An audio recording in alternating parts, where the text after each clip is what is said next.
as human beings, we have this phenomenal ability to deceive ourselves, to be delusional, to step outside of reality, to create our own reality. And the number one way this manifests is through the ego, is through our egos. We all have ego, and it's part of who we are, and our God's a God of purpose, and He does things on purpose, with purpose, for purpose. So He gave us ego for a reason, and there's a healthy sense of ego, and there's a very, very unhealthy sense of ego, and pushed to its limits, that becomes really delusional. But we have a true self and we have a false self, you know. We think about the best version of ourselves, it's a true self, it's not a false self. We think about the best version of ourselves, it's a version of character, it's a version of virtue, it's a version of trying to walk with God, trying to live in God's ways, to honor God's ways, to honor God. And to honor everything that is good and beautiful and true and right and just and noble. But the number one way we reject this true self, the number one way we reject reality, is by placing ourselves at the center of the universe.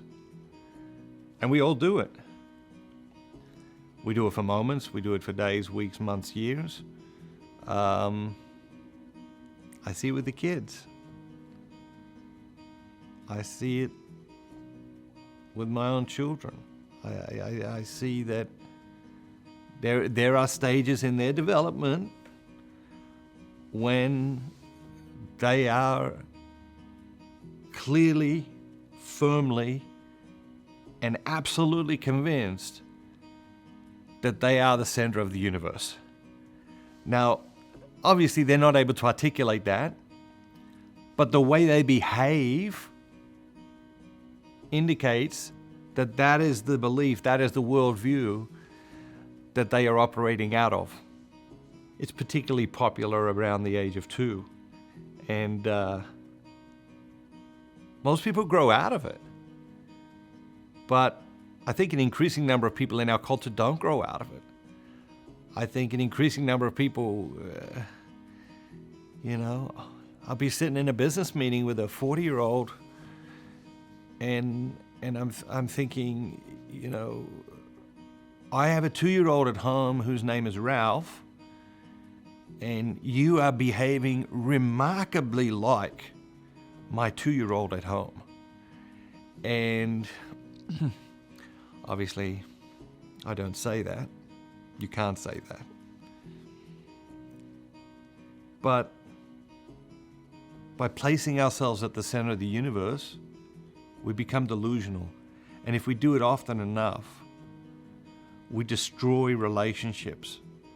We destroy very important parts of ourselves.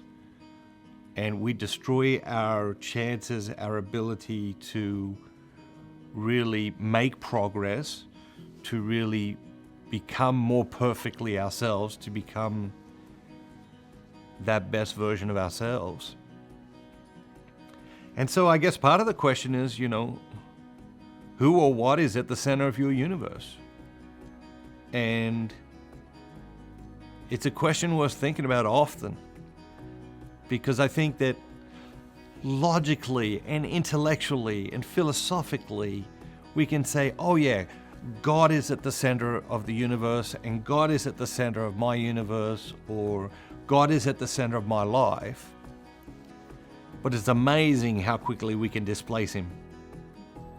It's amazing how quickly, in different situations, on different days, we can displace God from being at the center of our lives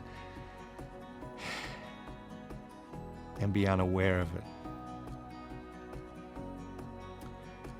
And it's that lack of awareness that always comes around and gets us at the end of the day.